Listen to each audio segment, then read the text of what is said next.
konkrétní plány na jednotlivé roky schvaluje vláda. Ministerstvo zahraničních věcí, které je nyní po dokončení transformace systému rozvojové spolupráce v podstatě tím jediným a hlavním koordinačním místem zodpovědným rezortem za zahraniční rozvojovou spolupráci, je také primárně odpovědné za tvorbu politik, koncepcí, plánů a neziskové organizace, stejně jako řada dalších aktérů, jsou do tohoto procesu zapojeny, mají možnost připomínkovat, komentovat, vyjadřovat se k tomu.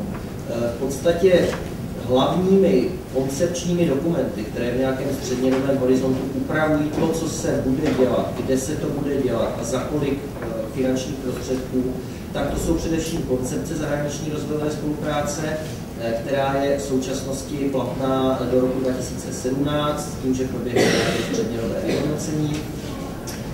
Velmi důležitým vlastně legislativním rámcem je zákon o zahraniční rozvojové spolupráci, který byl přijat v roce 2010 a jednotlivé roční plány jsou potom připravovány vždy na jaře roku, který předchází tomu roku, o který nám jde, tedy teď se připravuje plán pro rok 2013 a tyto plány stanovují konkrétní sektorovou orientaci, stanovují, co ve kterých zemích se bude dělat a přibližně za kolik finančních prostředků.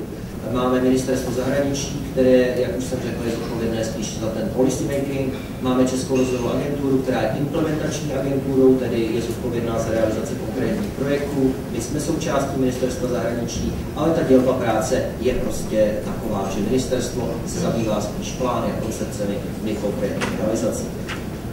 Jsou definovány prioritní země zahraniční rozvojové spolupráce. Co se týká dostupnosti těch programových materiálů, tak možná, že na našich stránkách by se dala najít koncepce zahraniční rozvojové spolupráce 2010 až 2017 v angličtině, která existuje a která pochopitelně těm partnerským zemím je přistupňována. Já se domnívám, že v našem případě jde spíš o tu připravenost na to, když se to stane. To znamená vnitřně vytvořit strategický plán, počínaje s hledáním zdrojů na tu pomoc humanitární. To si myslím, že je velmi důležitá věc, vědět, kam se obrátit v případě potřeby a to je právě to nejdůležitější v případě potřeby. Takže to plánování je opravdu omezeno tím, že nevíme, kde se to stane, jak se to stane, co se stane.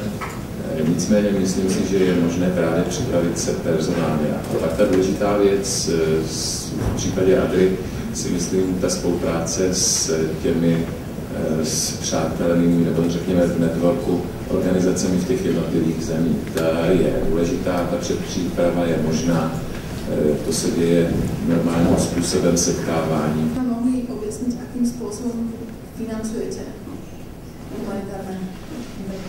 Samozřejmě záleží na tom. V případě humanitární pomoci si myslím, že převážná část peněz jde ze zdrojů z veřejných sbírek.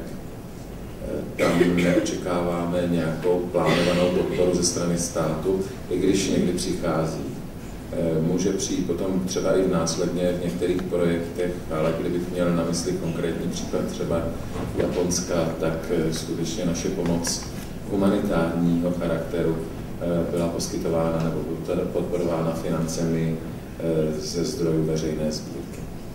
A myslím si, že to bych tak asi 80% zcela určitě se jedná o prostředky, které přicházejí z veřejných sbírek na humanitární pomoc. One well-experienced donor and one rather emerging donor for charity initiative. So if you can please, you can find in Google PhD, good humanitarian donorship, come through the principles and on those principles the consensus is based. And the consensus has two parts. The first part is reflecting the main problems of the humanitarian aid, and the second part is already the policy for the community. So it means mainly for the European Commission, how they will behave in the humanitarian aid as provider. And the values, words, principles, framework make totally full a lot of rooms everywhere in the institution. This is not the question. It's a sort of boiling intellectual movement, and I think it's normal. But behind the words, behind the principles, who is there? The devil. And the devil is the reality of the field. Let me just, in 5 minutes, as we have challenged in the previous panel the principle of neutrality, I will challenge the principle of accountability using the Haiti earthquake, the 2 years aftermath, with just 2 examples to launch a deep discussion about the principle of accountability. First story, the official version. During the 3 first days after the earthquake of the 12th January of 2010, there were almost nobody from the international humanitarian organization. The first specialized rescue teams who were coming from Cuba and the Dominican Republic, 2 neighboring countries, arrived at the end of the 3rd day with US military forces, came officially to secure the American interest, to secure the airport, and to secure the street against cooling and violence. And then my question to you and my provocation to you, and I want you to debate about this, is what's the value of something that you are not accountable for? You know, we live in a world of realpolitik. You know, this is not, you know, we have to work, of course we work towards the ideal, but, you know, organisations as individuals are fallible, and, you know, there's a lot of debate and compromise, and the more actors you have, the more compromise there is.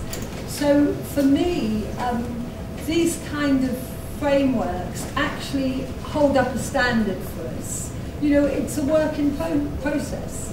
It's a work in progress.